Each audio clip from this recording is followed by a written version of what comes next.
Hello दोस्तों, मैं ललित पटेल आपका अपना इंडी चैनल में हार्दिक स्वागत एवं अभिनंदन करता हूं। क्या सच्चाई का सामना करने से डरती हैं एसडीएम ज्योति मौर्य? क्या जनता की नज़रों में वास्तविक एक खलनायक के रूप में उभर के आई हैं एसडीएम ज्योति मौर्य?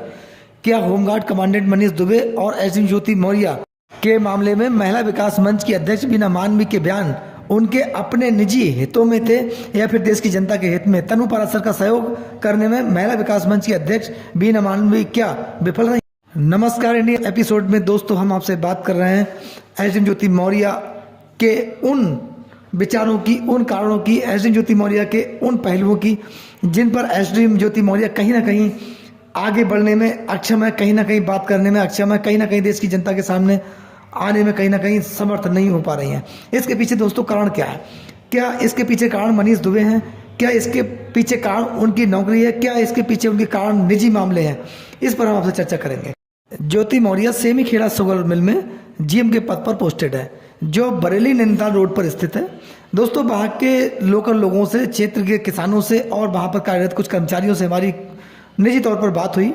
उन्होंने बताया कि एसडीएम ज्योति मौर्य पिछले कई महीनों से लोकल लोगों से या अपने कर्मचारियों से डायरेक्ट नहीं मिलती हैं, बल्कि अपने प्रतिनिधियों के द्वारा मिलती हैं। कोई शिकायती प्रार्थना पत्र होता है, उस पर अन्य लोगों के द्वारा प्रार्थना पत्र देती हैं। केवल चुनिंदा लोगों से ही वो बात करती हैं। बाकी आम जनता की शिकायतों के मामले में उनके जो अधीनस्थ कर्मचारी और अधिकारी हैं, उनसे वो जनता को मिलवाती हैं और व्यक्तिगत रूप से नहीं मिलती हैं। व्यक्तिगत लोगों से मिलना जुलना उन्होंने बंद कर दिया है। मीडिया से उन्होंने दूरी बना ली है। मीडिया के सामने कोई बात रखने से एसडीएम ज्योति मौर्य को काफ़ी परहेज है। जो एसडीएम ज्योति मौर्य आजकल मीडिया से इतनी दूर हैं, उन्होंने लोगों से मिलना बंद कर दिया है। केवल एकांत में रहती हैं, कम लोगों से बात करती हैं, लिमिटेड लोगों से बात करती हैं। इसके पीछे कारण क्या है दोस्तों? इसके पीछे कारण ये है कि जब से उनके पति आलोक मौर्य ने होमगार्ड कमांडेंट मनीष दुबे के साथ एसडीएम ज्योति मौर्य का अवैध प्रेम प्रसंग, अपनी हत्या रचने की साजिश का आरोप, भ्रष्टाचार का आरोप, अवैध धन वसूली का आरोप एसडीएम ज्योति मौर्य पर लगाया है, तब से एसडीएम ज्योति मौर्य ने अपने आप को मीडिया से दूर कर लिया है और सिक्योर कर लिया है। यानी कि ऐसा भी जानकारी में आया है कि एसडीएम ज्योति मौर्य अब मीटिंगों में भी जाती हैं, जो जिला लेवल की मीटिंग होती है, स्टेट लेवल की मीटिंग होती है, उनमें अगर जाती हैं तब भी अपने आप को साइलेंट तरीके से निकाल के ले आती हैं और वहाँ पर अपनी बात चुपचाप रखती हैं और उसके बाद चली जाती हैं। यानी कि अब उनका जो देखा जाए तो प्रशासनिक कार्यों में प्रतिभाग है, वो कहीं ना कहीं थोड़ा डाउन हुआ है। ये क्यों है? क्या एसडीएम ज्योति मौर्य पर जो आरोप उनके पति ने लगाए थे वो सत्यता की कसौटी पर खड़े थे? क्या वो आरोप सब ठीक थे या वास्तविकता में वो आरोप नहीं थे बल्कि सच्चाई थी? अगर वो आरोप गलत थे, उनका सामना एसडीएम ज्योति मौर्य ने क्यों नहीं किया? उन आरोपों का खंडन क्यों नहीं किया? देश की जनता के सामने निकलकर एसडीएम ज्योति मौर्य क्यों नहीं आई?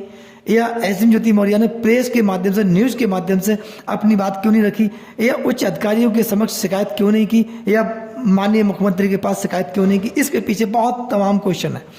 एसडीएम ज्योति मौर्य मनीष दुबे के मामले में एक भी शब्द नहीं बोला। आलोक मौर्य पर आरोप तो लगाए, आलोक मौर्य को गलत साबित किया, लेकिन मनीष दुबे पर जब उनसे क्वेश्चन पूछा गया, उस पर बस्ती नहीं नजर आई।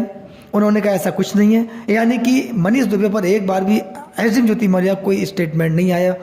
आलोक मौर्य का उपहास उड़ाते हुए मनीष दुबे दिखाई दिए, लेकिन मनीष दुबे ने एसडीएम ज्योति मौर्य के मामले में एक शब्द नहीं बोला। एसडीएम ज्योति मौर्य पुनः दिल्ली हाई कोर्ट गई और उन्होंने पुनः रिट दाखिल की। उसमें उन्होंने मांग की जो मैंने दिल्ली हाई कोर्ट के समक्ष रिट दाखिल की थी उसको अतिशीघ्र सुना जाए, क्योंकि मेरी जो भूमिका है, समाज के अंदर मेरी छवि है, वो एक खलनायिका की छवि बन गई है। यानी कि देश की जनता मुझे खलनायिका के रूप में देखती है। मेरा सामाजिक स्तर गिरा है, मुझे लोग गलत समझ रहे हैं। उन्होंने ये बात दिल्ली हाई कोर्ट के समक्ष कही, लेकिन दोस्तों मीडिया के सामने या फिर कहीं ना कहीं प्रशासनिक अधिकारियों के सामने या फिर शासन के सामने एक बार भी बात नहीं रखी। यहाँ पर लोगों को असंतुष्टता है। लोगों का कहना है कि एसडीएम ज्योति मौर्य यूपी स्टेट से बिलोंग करती हैं, उन्हें इलाहाबाद हाई कोर्ट या फिर लखनऊ बेंच में जाना चाहिए था, अपनी बात रखनी चाहिए थी, लेकिन दिल्ली हाई कोर्ट गई। इसके पीछे उनके निजी कारण हो सकते हैं, इसका हम विरोध नहीं करते, लेकिन यहाँ पर जो एसडीएम ज्योति मौर्य के अधिवक्ता और स्वयं एसडीएम ज्योति मौर्य ने जल्द सुनवाई की बात कही है और कहा है तमाम न्यूज़ चैनल्स और यूट्यूब चैनल्स, तमाम सोशल मीडिया में जो मेरे मामले में जो न्यूज़ चली है या फिर गाने हैं, फिल्म है, मूवीज़ वगैरह जो बनी हैं, उनको तत्काल प्रभाव से हटाया जाए। ये उनकी अनोखी मांग दिल्ली हाई कोर्ट से की है। लेकिन यहाँ पर एक प्रश्न उठता है दोस्तों, क्या वास्तविकता में एजेंट ज्योति मौर्य देश की जनता से डर गई हैं? क्या एजेंट ज्योति मौर्य देश की जनता का सामना करने में सक्षम नहीं है? यहाँ पर एक प्रश्न है। एजेंट ज्योति मौर्य अगर वास्तविकता में गलत नहीं है, उन्होंने कोई ऐसा कृत्य नहीं किया है, उन्होंने भ्रष्टाचार नहीं किया है, अवैध धन वसूली का जो आरोप उन पर लगाया वो नहीं है, उनके पति ने अपनी हत्या रचने का आरोप एजेंट ज्योति मौर्य और मनीष दुबे पर जो लगाया है वो गलत है, और जो उनके प्रेम प्रसंग का जो आरोप है वो गलत है, तो उसका डटकर सामना एजेंट ज्योति मौर्य को करना चाहिए था और आलोक मौर्य को बेनकाब करना चाहिए था। जो उनके खिलाफ जो एविडेंस उन्होंने दिए, उनके पति ने दिए, चैट्स दिए, ऑडियोज वीडियोस दिए, अगर वो फेक है उनका विरोध करना चाहिए था, आलोक मौर्य के खिलाफ आना चाहिए था और कहीं ना कहीं आलोक मौर्य को जेल में भिजवाना चाहिए था। लेकिन ऐसा एजेंट ज्योति मौर्य ने एक बार भी नहीं किया। क्यों?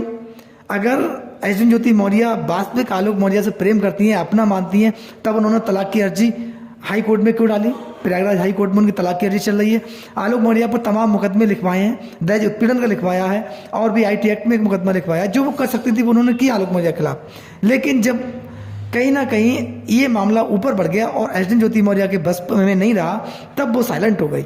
इस पूरे प्रकरण में एजेंट ज्योति मौर्य और मनीष दुबे आलोक मौर्य के मामले में एंट्री होती है बीना मानवी की, जो महिला विकास मंच की अध्यक्ष है। उनके बयान भी इस मामले में काफ़ी रहे, जो सुर्खियों में रहे, और इतने सुर्खियों में रहे कहीं ना कहीं बीना मानवी का विरोध भी होने लगा। लोग उनको कुछ गलत कहने लगे कि ये निजी कारणों से, अपने निजी हितों की वजह से इस प्रकरण में आई हैं। अगर तनु पाराशर का मामला था, मनीष दुबे की पत्नी तनु पाराशर वो भी एक पीड़ित है और महिला है, उसका सहयोग बीना मानवी ने क्यों नहीं किया? कहीं ना कहीं विफल रही है उसका सहयोग करने में, या फिर ऐसा है कि वो एक सामान्य महिला है और एजेंट ज्योति मौर्य एक प्रशासनिक अधिकारी है, मनीष दुबे एक प्रशासनिक अधिकारी हैं, ये अधिकारी है इसीलिए इनका सहयोग किया गया वो, या फिर मनीष दुबे पर जो आरोप लगाए थे महिला होमगार्ड ने, ये उन उत्पीड़न का आरोप लगाया था, बहुत भयानक आरोप था। इस आरोप में मनीष दुबे को जेल जाने के बाद बर्खास्तगी तक हो सकती थी, वही काम एजेंट ज्योति मौर्य का हो सकता था। लेकिन उस महिला होमगार्ड के पक्ष में बीना मानवी का एक शब्द ना बोलना, ये क्या दर्शाता है? लोगों को यहाँ पर पीड़ा हुई, लोग दुखी हुए बीना मानवी के इस व्यवहार से, या फिर मनीष दुबे की पत्नी तनु पाराशर के मामले में बीना मानवी का हस्तक्षेप न करना, ये कारण क्या है?